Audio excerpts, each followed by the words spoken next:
Mapalad la ring ala ng aliwang panaligan no nemo in Diyos, ulimiabe la karing pagarianan ni Diyos. Blessed are the poor in spirit, for theirs is the kingdom of heaven. Poor materially, poor spiritually. Deni pong malukan deni, ilapin po rin pagdudulapana ning apong Ginoo at uri ng sopan aking kayang patnube kabang maglakbe tamu ketiking masala at istong penikwanan tamong maging poor in spirit and in material things, siguradong makabilang tamo king kayariana ni Diyos.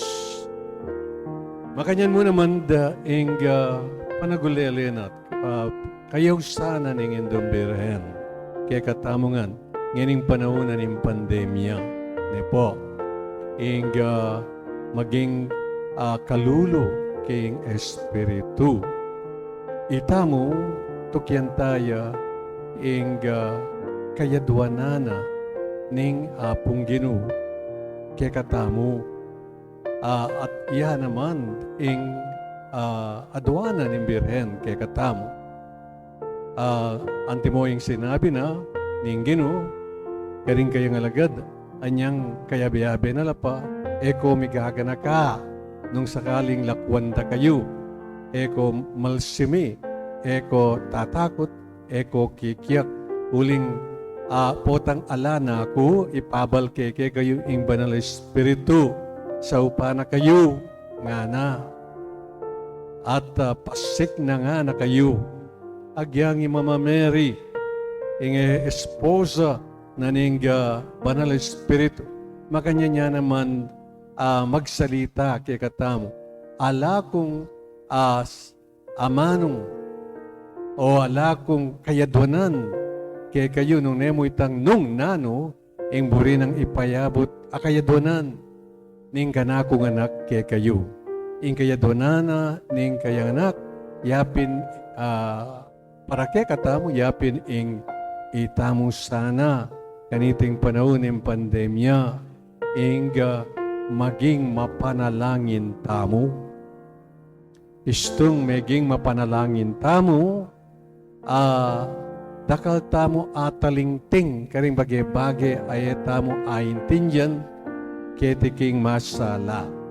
Kasi ing prayer, ing panalangin, yapin ing the language of God. Ne?